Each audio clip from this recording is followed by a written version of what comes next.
자, 오늘 제가 궁금한 게요. 관계라는 게 굉장히 다양한 관계가 있습니다. 친구 사이에도 이제 말이 굉장히 중요할 것 같은데, 친구 사이를 등 돌리게 만드는 말이 있다면 혹시 어떤 말이 있을까요? 그러니까 어떤 말이라도 그냥 해도 괜찮다고 생각을 해요. 또 친한 친구라면, 그렇게 말할 수 있는 친구 사이라면. 그런데 어떤 부정적인 뉘앙스의 말을 반복해서 하는 게 가장 최악인 것 같아요. 한마디로 1절만 해라. 여기 뭐 뾰루지가 이렇게 났어요. 그러면은 야, 너 그 오서방존에 났는데 너 완전히 머슴 같아. 이렇게 얘기하고 웃고 이러면 다 같이 재밌어요. 그냥 1절은 괜찮단 말이에요. 근데 이게 2박 3일 동안 계속 그 얘기를 해요. 이렇게 반복이 되다 보면은 그건 반드시 감정이 쌓이게 돼 있거든요. 모든 균열은 거기서부터 시작이 돼요. 그러니까 나는 그냥 한 번이라고 생각을 하는데, 왜냐하면 본인이 이야기를 하고 잊어버려요. 나 지금 처음 얘기한 건데? 막 보통 그렇게 얘기하거든요. 근데 아니거든요. 듣는 사람 입장에서는 사실 부정적인 말은 다 카운트를 하게 돼 있어요. 그래서 이게 좀 부정적인 얘기고 저 사람이 듣기 싫어할 수도 있는 가능성이 있다. 이러면은 그걸 의식을 해야 되죠. 의식을 하고 나 지금 한 번 얘기했다. 그렇게 생각을 하고 다음부터는 좀 안 하는 걸로. 그리고 뭐 친구 사이가 아니더라도 이제 사람들 간의 관계에서 신뢰를 떨어뜨리는 말이 있다면 어떤 게 있을까요? 우리가 일상에서 의식하지 못하는 사이에 신뢰를 떨어뜨리는 그런 말습관이 있어요. 아무거나. 아무거나. 예. 아무거나 다 수용을 할 테니까 당신이 좋은 걸로 해라 하고 배려라고 생각을 하면서 그 말씀을 많이들 하신단 말이에요. 근데 그게 사실은 여러 가지 의미에서 좀 부정적인 면이 있어요. 일단은 상대방한테 우유부단한 사람이라는 인상을 주거든요. 그래서 조금 함부로 대해도 되는 사람이라는 그런 인상을 줄 수가 있어요. 저 사람은 의견이 없는 사람이다. 이런 인상을 줄 수가 있고요. 그리고 좀 막막한 기분을 줘요. 그러니까 이 사람은 선택권을 주고 싶어서 그 질문을 한 거란 말이에요. 예를 들면 뭐 먹고 싶어요? 오늘 점심 식사 같이 할 건데 뭐가 드시고 싶으세요? 뭐 이러면은 저는 아무거나요. 근데 좋으신 거 다 좋아요. 근데 최소한 범위라도 좁혀줘야죠. 이 사람이 아무거나라고 이야기한다고 해서 취향이 전혀 없는 거는 분명히 아닐 거란 말이에요. 근데 그걸 알고 있는 상태에서 선택을 나한테 다 떠넘기는 거예요. 그러니까 그런 여러 가지 요인 때문에 이 사람한테 약간의 짜증과 그리고 좀 무시하는 마음 이런 게 복합적으로 들 수 있기 때문에 넓더라도 범위는 정해줘야 돼요. 저는 좀 따뜻한 게 먹고 싶은데요. 이렇게만 해도 범위가 확 줄어들잖아요. 기호나 뭐 취향이나 이런 거 질문을 받았을 때는 어느 정도라도 좀 얘기를 할 수 있는 그런 사람이 되면 좋겠다. 근데 그렇게 하려면 내 취향이라든지 이런 걸 평소에 알고 있어야 되죠. 근데 그런 게 너무 아무것도 없는 사람은 좀 매력이 없거든요, 사실은. 그러게. 이게 매력하고도 연결이 되는 부분이 있네요. 그럼요. 또 매력이 있는 사람은 더 존중하게 되는 면도 있죠. 왜냐하면 내가 끌리는 사람한테 누가 함부로 하겠어요. 더 최악의 말은 이런 것도 있는 것 같습니다. 너 오늘 뭐 먹고 싶어? 아무거나. 짜장면 먹을래? 그거 어제 먹었어. 정말 최악이네요. 사실 이 말의 근간에는 내가 선택하지 못한 어떤 불안감이 숨어 있는 거잖아요. 그렇죠. 그 불안감을 상대에게 떠넘기는 거고, 그렇죠. 이거에 대해서 인지를 하고 내가 선택할 수 있다라는 책임, 이런 책임감을 갖는 것도 굉장히 중요한 포인트가 아닐까라는 생각이 드네요. 그렇죠. 그게 반영되는 말투기 때문에 사람들이 그런 감정을 느끼는 거죠. 그래서 이런 어떤 나의 확실한 선택지가 있으면 오히려 나의 매력을 높일 수 있는 그런 어떤 기회가 될 수도 있다. 그렇죠. 소통도 더 잘 됩니다. 이 사람한테는 말이 좀 통하겠는데 이런 인상을 줍니다.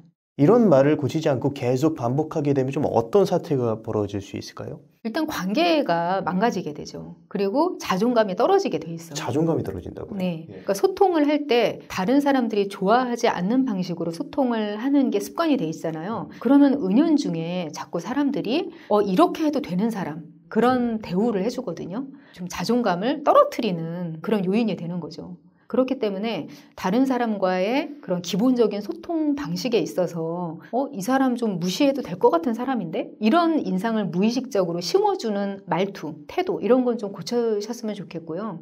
그리고 또 부정적인 그런 어투 이런 것도 어떤 관계가 일정 시간 이상 지속되지 못하게 하는 경향이 있어요. 그러니까 서로 사이좋게 허물없이 우리는 이런 얘기도 다 해. 이런 관계라고 생각을 했는데 어느 순간 손절당해. 이런 경우가 너무 많아요. 오히려 조금 쟤네들은 친구 사이인데 왜 저렇게 서로 약간 어려워하고 거리를 두지? 난 저렇게 거리감 있는 관계는 너무 가식적이야. 이렇게 생각을 할 경우에 오히려 오래 가더라는 거죠. 그 관계가. 서로 존중을 어느 정도는 하고 거리가 있으면은 그 거리 자체가 필터 역할을 해요. 그래서 서로 다가가는 동안에 네. 말이나 태도를 좀 어느 정도는 필터링하게 돼 있어서 상처를 덜 준단 말이에요. 예. 그러니까 어떤 관계 공간에 그 사람이 좋아할 만한 행동을 하는 것보다 싫어하는 걸 안 하는 게 훨씬 더 중요하거든요. 그런데 이걸 거르지 않는 분들이 엄청 잘해주면서도 또 싫어하는 걸 그만큼 크게 하는 경향이 좀 있어요. 근데 이런 게 훨씬 본인이 손해보는 일이라는 거죠. 이게 그 상처와 내가 주는 것의 그 갭이 많이 차이가 나야 돼요. 만약 그 관계가 유지되려면. 예. 내가 요만큼 상처를 줬지만 이만큼 주기 때문에 그 관계가 유지되는 거예요. 근데 이게 비등비등해지게 되면은 그 관계가 끝나요. 그래서 마이너스의 태도를 좀 줄여보자. 그래야 원하는 종류의 관계를 누릴 수 있고 내가 매력적으로 생각하는 사람과도 잘 지낼 수 있다. 또 무난한 그런 관계를 유지하면서 즐거운 소통을 할 수 있다. 이렇게 생각하는 거죠. 그렇다면 이렇게 우리가 부정적인 말투를 줄여야 되고 상대방에게 부정적인 어떤 안 좋은 인상을 주는 걸 좀 자제해야 되는데 그런 말투를 주게 되는 부정적인 말투를 주게 되는 어떤 다른 추가적인 말투가 있을까요? 일단 상대방 말을 부정하고 반박하는 습관이 있는 분들이 있으세요. 맞아요. 그러니까 짜장면 어때? 얘기를 하면은 무슨 짜장면이야. 날씨도 더운데 라고 얘기를 하면서 냉면 먹자. 뭐 이렇게 얘기를 하는 게 습관인 분들이 있어요. 그러니까 일단은 그렇지. 좋다. 하면서 반박하는 얘기를 해도 돼요. 짜장면 좋지. 냉면도 괜찮을 것 같은데? 이렇게 얘기를 하면 돼요. 제가 아는 김주아 대표라는 그 말 센스에 관한 그런 강의를 하시는 분이 계신데 그분은 비문법적인 표현을 그냥 막 쓰시는 분이에요. 네. 짜장면 좋아요. 맛있죠. 그리고 냉면이 더 맛있어요. 이렇게 얘기를 하는 거예요. 어법에 안 맞잖아요. 어법에 안 맞는데. 근데 그거를 무시하래요. 그분이 그러나, 그런데, 근데 뭐 이런 말을 쓰는 걸 저는 본 적이 없거든요. 그분은. 그러니까 항상 본인 하고 싶은 말을 다 하는데 뭔가 이게 거슬리질 않는 거예요. 마음에. 근데 그런 화법이 굉장히 다른 사람들의 마음에 그냥 직진해 들어가는 화법이더라고요. 부정하지 않고 내 의견을 말하는 거. 부드럽게. 사람들은요, 말의 내용을 잘 안 들어요. 그 말을 들었을 때 기분을 훨씬 중요하게 생각하거든요. 근데 우리는 아무도 그걸 의식을 못하죠. 내가 얼마나 감정에 좌우되는 그런 존재인지를 사실 아무도 몰라요. 자기 스스로. 이 사람이 하는 얘기가 꼴보기 싫잖아요. 그러면은 내용이 아무리 합리적이고 맞는 얘기고 해도 그걸 부정하고 싶어져요. 그리고 절대로 설득당하고 싶지 않아지죠. 감정적으로 딱 차단이 되는 거군요. 그렇죠. 그래서 저는 관계를 위해서라면 너무 논리적이려고 애쓸 필요가 없다. 그렇게 이야기를 해요. 너의 진심만을 부드럽게 전달을 해라. 이렇게 권하죠. 그리고라는 말을 쓰면 상대방의 말을 반박하는 게 아니라 관점을 넓히는 차원에서 이야기가 흘러갈 수 있겠구나라는 생각이 들었어요. 우리가 흔하게 어법에서 쓰는 I 메시지하고도 또 관련이 있어요. 나로 시작하는 걸로 전달을 하면 훨씬 부드러워진다는 건데 목소리가 너무 커서 옆에서 너무 시끄러워서 죽을 것 같아요. 그러면은 야, 좀 조용히 좀 해. 이거는 일단은 그 사람을 중심으로 이야기를 하는 거잖아요. 유메시지예요. 그러면 기분이 상할 수 있죠. 상하죠. 근데 내가 두통이 있어가지고 소리 좀 줄여주면 좋겠어. 이러면은 훨씬 더 부드럽게 다가가죠. 그래서 주어를 나로 해서 하면은 모든 게 다 분쟁이 없는 그런 말투가 돼요. 갑자기. 그래서 한번 나로 바꿔보세요. 잘 모르겠으면. 그러면은 훨씬 더 좋은 상대방의 기분을 거슬리지 않는 그런 소통 방법이 되는 거죠. 또 우리가 말하는 것도 중요하지만 상대방에게 어떻게 행동을 하는지 그것도 굉장히 중요한 포인트가 될 것 같은데 좋은 인간관계를 맺기 위해서는 좀 우리가 어떤 행동에 신경을 쓰면 좋을까요? 보통 우리는 다른 사람을 기쁘게 하기 위해서 뭘 해주면 좋을까 이런 쪽으로 많이 생각을 하세요. 그런데 의외로 사람들 관계에서는 뭘 그렇게 줄 필요가 없어요. 뭘 해줄 필요가 없어요. 우리는 누가 나한테 뭘 준다고 해서 또는 어떤 좋은 일을 나한테 해준다고 해서 그 사람이 좋아지진 않거든요.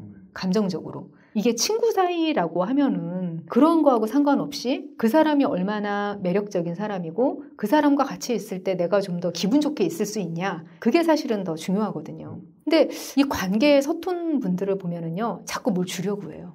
그리고 나는 이만큼 바라지 않지 라고 하면서도 뭔가 조금 섭섭한 일이 생기면 내가 그동안 어떻게 해줬는데 근데 저는 그걸 그렇게 기억을 일일이 하고 계신 것만으로도 사실은 그게 매력적이지 않은 그런 지인으로서의 요건이다. 저는 그렇게 대답을 드리거든요. 기억을 한다는 것 자체가 그걸 빚이라고 생각하니까 기억을 한다는 의미니까 그렇죠. 더 매력이 없어지는 거 아닐까요? 예. 네, 맞아요. 그걸 의식하고 있다는 것 자체가 은연중 바라고 있고 그게 태도에 저절로 나오는 거예요. 그런데 그렇게 무언가를 해주고 그러니까 일종의 빚을 지우고 그만큼 너한테 이렇게 뭔가를 바란다. 이런 게 온몸에서 나오는 사람들이 점점 피하게 돼요.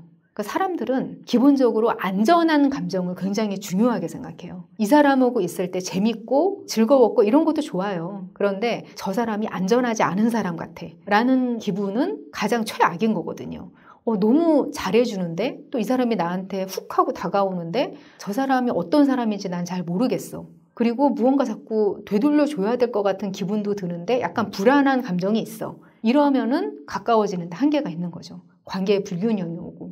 그렇기 때문에 무언가 주고 싶고 무언가 다가가고 싶고 그런 생각이 들어도 어디까지 해야 되는가 그 선을 정하고 하지 말아야 될 걸 하지 말자 그 생각을 좀 하셨으면 좋겠어요. 딱히 뭘 하거나 주거나 이러지 않아도 자주 보면 지인이 되는데 그렇게 되면은 점점 그 사람을 안전하게 느끼게 돼요. 그러면은 그 안전한 사람으로 판명된 사람과는 그 다음부터는 점점 더 가까워지는 일만 남게 되는 거거든요. 근데 그때부터는 인위적으로 무언가를 하지 않아도 서로 맞는 부분이 있으면은 같이 시간을 보내는 사이가 되는 거예요. 그런데 그렇게 하지 않고 관계 사냥꾼이라는 말을 제가 좀 만들어서 쓰는데 나는 이러이러한 친구가 필요해. 저 사람이 그거에 맞는 것 같아. 타깃으로 삼겠어. 하면서 사냥하듯이 그 사람의 마음을 얻기 위해서 자꾸 부자연스러운 그런 접근을 하는 거죠. 특히 관계에 서툰 분들이 좀 관계 사냥꾼이 본의 아니게 되는 경우가 굉장히 많아요. 남들도 다 그렇게 해서 친구 사귀는 건 줄 아는 거예요. 근데 그게 쉽지가 않죠. 오히려. 그렇다면 처음에 다가갈 때 어느 정도 거리로 다가가는 게 좀 알맞을까요? 저는 그냥 자주 보는 것 정도로도 괜찮은 것 같아요. 부담을 느끼지 말고 그리고 뭐 도움을 주거나 그럴 때 내가 도와줘도 돼? 라고 얘기하면은 이거는 그냥 확 도와주는 거랑 다르죠. 근데 그런 것도 좀 몸에 배게 했으면 좋겠다라는 생각이 들죠.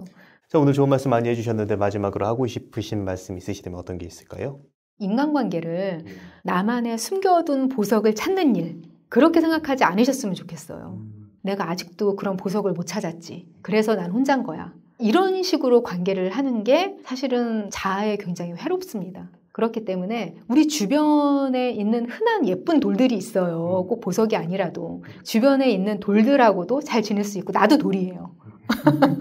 그러니까 관계에 대해서 열린 마음을 가지면 좋겠다. 그러니까 우리가 인터넷으로 뭔가 환멸감이 드는 그런 인간상을 너무 많이 접하고 있어요. 나쁜 사람들을 너무 글로만 많이 만나요. 막상 세상에 나가서 사람들하고 대화를 해보고 또 이야기를 나눠보고 하면 대부분이 또 괜찮아요. 생각보다는 친절하고 생각보다는 호의를 가지고 있고 생각보다 착하고 그렇거든요. 직접 만나봐야 됩니다. 그러니까 이 매끈매끈한 돌들하고 좀 잘 지내고 그 돌들도 좋아. 이렇게 생각을 하면서 좀 관계를 해보시고 있지도 않은 보석을 찾으러 다니면서 너무 고립되고 외롭게 살지 않으면 좋겠다. 그 생각을 합니다. 네, 오늘 남인숙 작가님을 모시고 가까운 친구 사이에라도 하면 안 되는 말과 관계를 더 나아지게 만드는 그런 말들에 대한 이야기를 나눴습니다. 그럼 오늘의 심리학은 여기까지 하도록 하겠습니다. 좋은 말씀 해주셔서 감사합니다. 감사합니다. 감사합니다. 네.